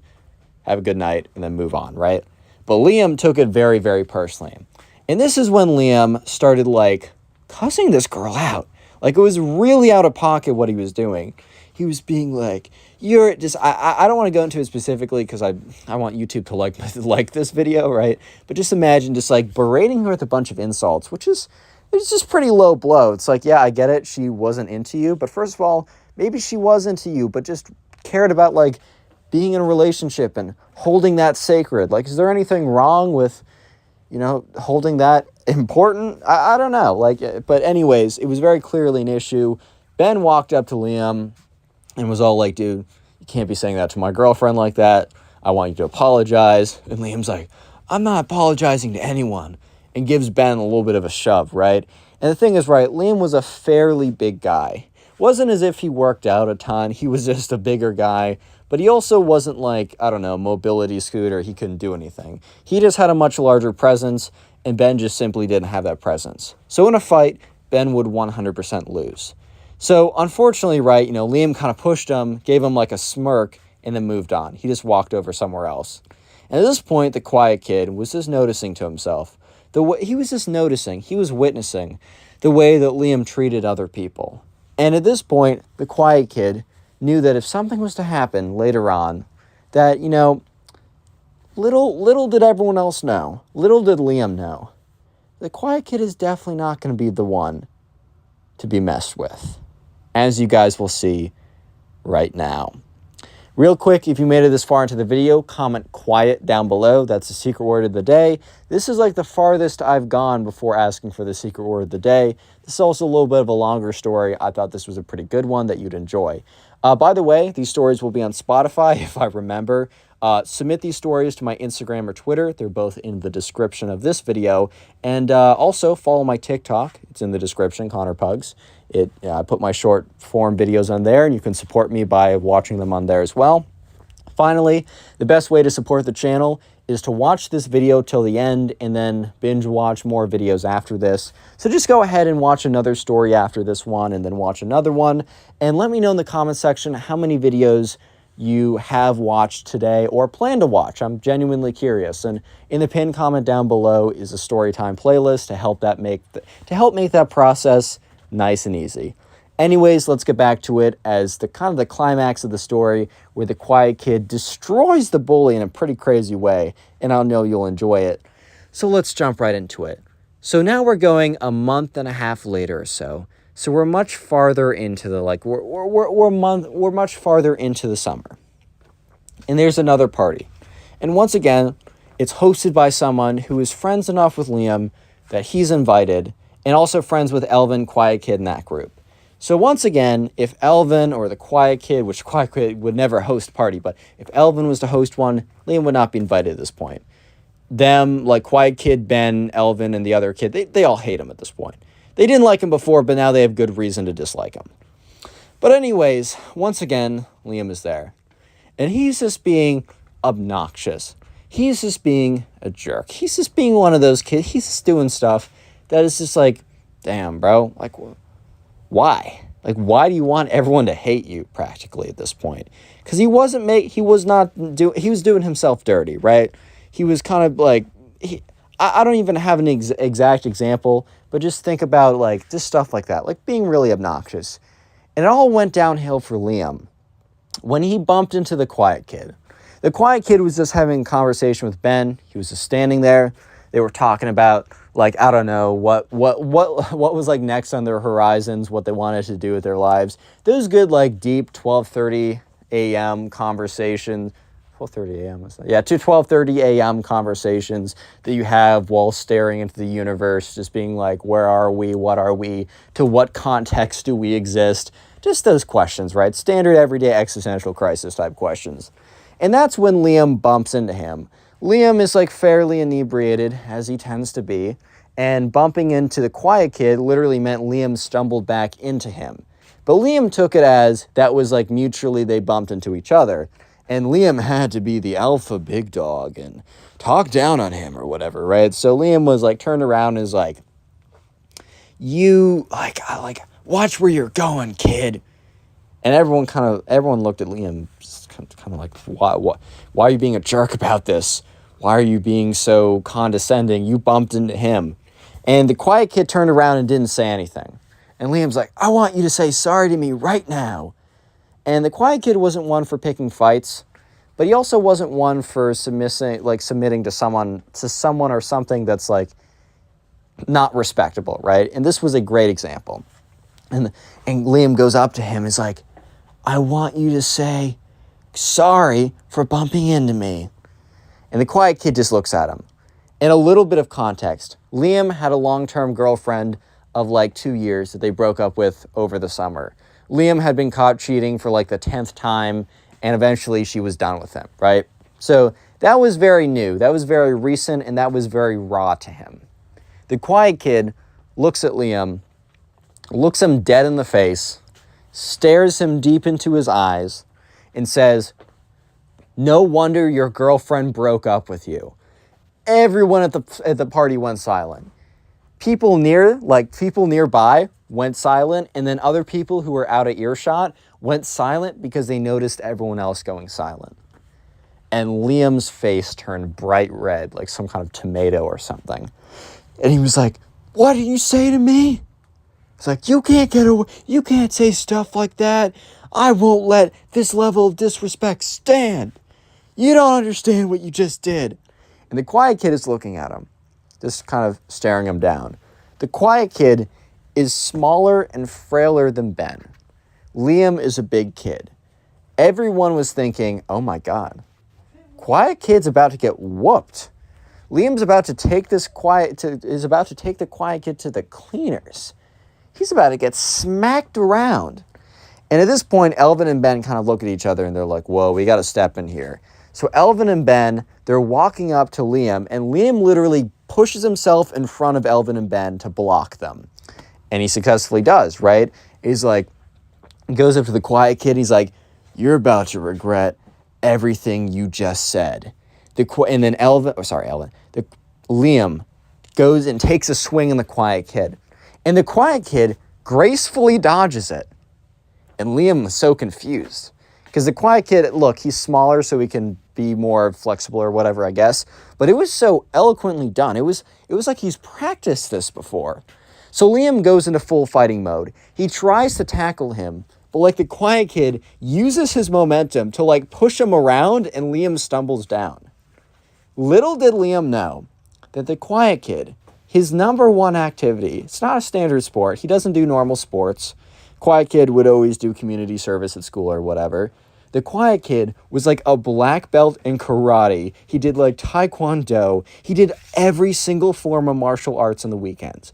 Just because he wasn't a big, ripped, big, meaty guy who was going to run into you, this kid would destroy anyone in a fight. He was like the most insane street fighter of all time. He would have been the perfect gig for him. Would have been, you know, those people that are like, they don't look that intimidating, but they're like legitimately professional arm wrestlers. And they'd go to like bars or whatever and be like, $5 for an arm wrestling match. Like, you put down $5, I'll pay you 50 if you win. And then they just smoke someone because they're actually insane. This guy should like literally like the quiet kid should do this, be like, fight me for $100. And it's like this little kid or whatever. So you're like, sure, whatever. He goes in and flips you over and chokes you out, bro. But yeah, Liam keeps going though. Liam keeps swinging. He keeps trying to like push him over. The quiet kid gracefully just pushes him to the side, dodges him.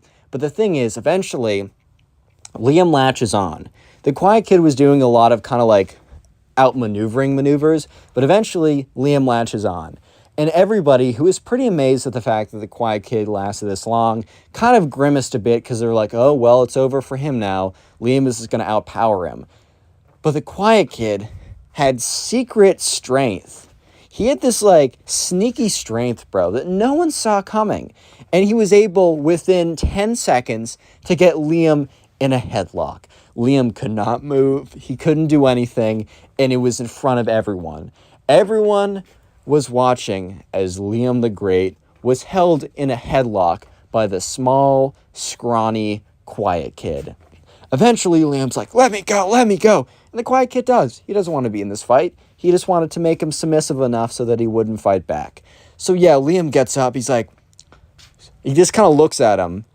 And Liam is like so embarrassed at this point that he legitimately turns and like runs away. This party was close enough to his home that it was like a 5-minute walk. Liam legitimately runs out of the backyard that this party's happening in and runs out of there. And Elvin, Ben, and the other friend go up to the quiet kid. They just look at him. And the quiet kid just looks back. And Elvin is like, bro, I freaking love you, dude.